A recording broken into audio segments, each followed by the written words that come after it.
Protesters को डंडे तक मारे, महिलाओं को गंदे इशारे किए, पुरुष सीआरपीएफ की यूनिफॉर्म में महिलाओं को मिडिल फिंगर तक दिया। अपने बच्चे की बेटी की बात, और बेटियां तो सबकी इज्जत होती हैं, तो अब ये लड़ाई हमारी है। अपराध कराए गए पुलिस के भ्रष्ट अधिकारियों द्वारा, तो अगला प्रदर्शन अमित शाह जी आपके घर पे होगा।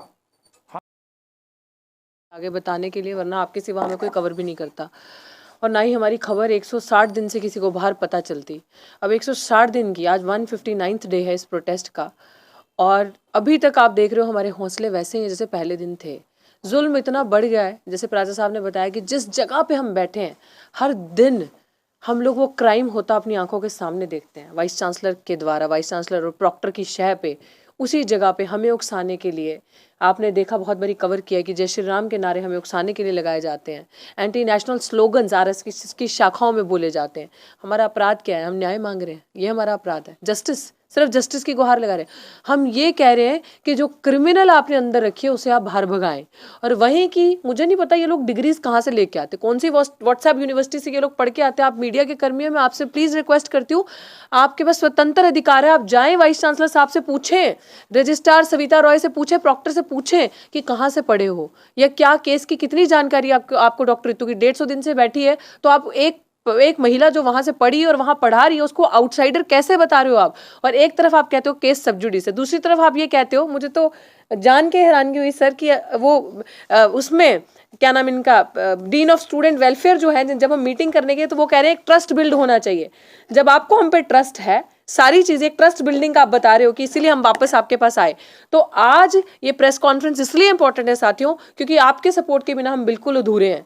इसलिए जरूरी है, जितने भी लोग इस माध्यम से देख रहे हो ये याद रखें कि हर एक तरीके से इन लोगों ने हमसे झूठ बोला है, अपराध किया। हमें 19 तारीख को पीसफुल प्रोटेस्टर्स को डंडे तक मारे, महिलाओं को गंदे इशारे किए, पुरुष सीआरपीएफ की यूनिफॉर्म में महिलाओं को मिडिल फिंगर तक दिखाई। इसके तमाम सबूत हमारे पास मौजूद हैं।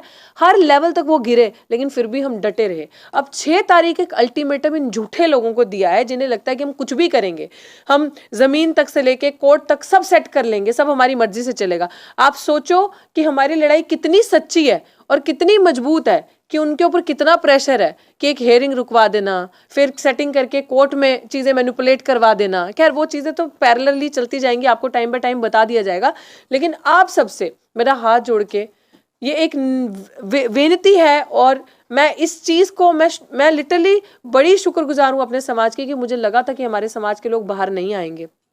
शायद जिस तरीके से रोहित वेमुला हेल्पलेस थे उस तरीके से हमें भी फील करना पड़ेगा, लेकिन नहीं, उमड़ उमड़ के जितना सपोर्ट, साथ, प्यार आप सबने दिया, आप निकल के बाहर आए। और मुझे यकीन है कि इस 6 तारीख की मुहिम को भी आप इतना ही सक्सेसफुल और बनाएंगे ताकि हम वहां से जीत कर लौटे, हार के ना लौटे। जिस तरीके से बाबा साहेब कोई भी लड़ाई उन्होंने हमेशा मेहनत से लड़ी और अधूरी नहीं छोड़ी, ये समाज भी इस लड़ाई को अधूरा नहीं छोड़ेगा। और मुझे खुशी है आज हमारे बीच में तरना दल से बाबा जत्थेदार बाबा सुखदेव सिंह जी पंजाब से चल के आए हैं समर्थन देने के लिए, और उन्होंने आते ही मुझे ये कहा कि अब ये लड़ाई तुम्हारी नहीं है, अब ये लड़ाई तेरी नहीं है बेटी गुड्डी, अब ये लड़ाई हमारी है, ये लड़ाई मेरी है।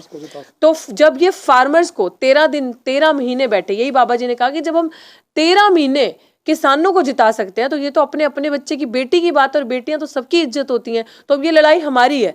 बाबा जी भी बात करेंगे आपके सबके साथ, उन्होंने भी ये चीज कही कि अब खुलेआम हम आपको एक क्लियर कट संविधान के तरीके से ऐलान कर रहे हैं कि आप 5 तारीख तक अगर जो हमारी ये डिमांड्स है 5 इन्हें नहीं मानते, तो 6 फरवरी को फिर आपसे शायद सिंह संभालने नहीं जाएंगे।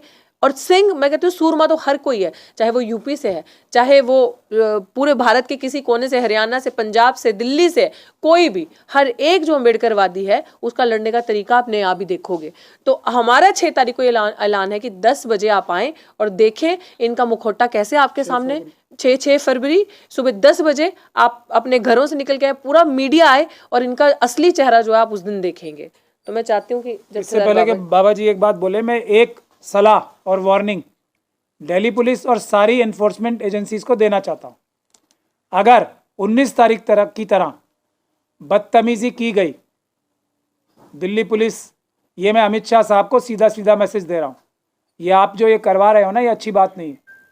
अगर 19 तारीख की तरह दोबारा महिलाओं के साथ, हम सब लोगों के साथ बदतमीजी, अपराध कराए गए पुलिस के भ्रष्ट अधिकारियों द्वारा, तो अगला प्रदर्शन अमित शाह जी आपके घर पे होगा। हम लोग ये बाकी जो पॉलिटिकल पार्टीज के साथ आप कर रहे हो वो लोग नहीं हैं। हम ईडी और सीबीआई और स्वयं आपके घर का घेराव करेंगे अगर पुलिस ने 6 तारीख को हमसे जरा सी भी बदतमीजी की तो ये आप इसको चाहे तो हमारी वार्निंग समझ लो, चाहे निवेदन समझ लो या कानूनी सलाह समझ लो। जब भारत के संविधान के हिसाब से चलने के लिए पुलिस को बोलो। अपनी ये जो गुंडागर्दी है इसको पुलिस के माध्यम से कराने की 6 तारीख को कोशिश मत करना अमित शाह जी, मैं आपको डायरेक्ट मैसेज दे रहा हूँ। और ये मैं इसमें ऐड कर दूं कि मेरा हाथ सबसे पहले मेल पुलिस ऑफिसर ने पकड़ा था, उसके बाद उन्होंने जब डर गए वो तो फटाफट फीमेल को बुला के उसके हाथ में पकड़ाया। तो ये चीज़ है कि ये दलित महिलाओं की बिल्कुल इज्जत नहीं करते, कि जानबूझ के हम लोगों को टारगेट करते हैं। और मिडिल फिंगर दिखाने का मतलब आप समझ रहे हैं कि जिस तरीके से हमने खाली सुना ही है कि आप लोगों को शायद ये चीज़ें हो सकता है कुछ ऐसे लोग हो जिनको फैंटेसाइज लगती हों, ये झूठी चीज़ें लगती हों कि महिलाओं का अपहरण होता है, रेप होता है और आधे से ज़्यादा पुलिसकर्मी जो इस तरीके के गंदी मनुवादी विचारधारा के मिले होते हैं। उस दिन हमने वो गंदा नज़ारा अपनी आंखों से देखा कि वाकई में ये लोग दलित महिलाओं की स्थिति क्या समझते हैं, कि अगर कोई महिला अपने हक अधिकार के लिए बोल रही है तो उसको ये गंदे गंदे इशारे करेंगे, डेरोगेटरी वो मतलब जुबान लैंग्वेज यूज़ करेंगे।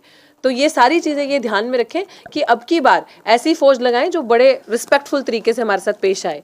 तो मैं जत्थेदार बाबा जी के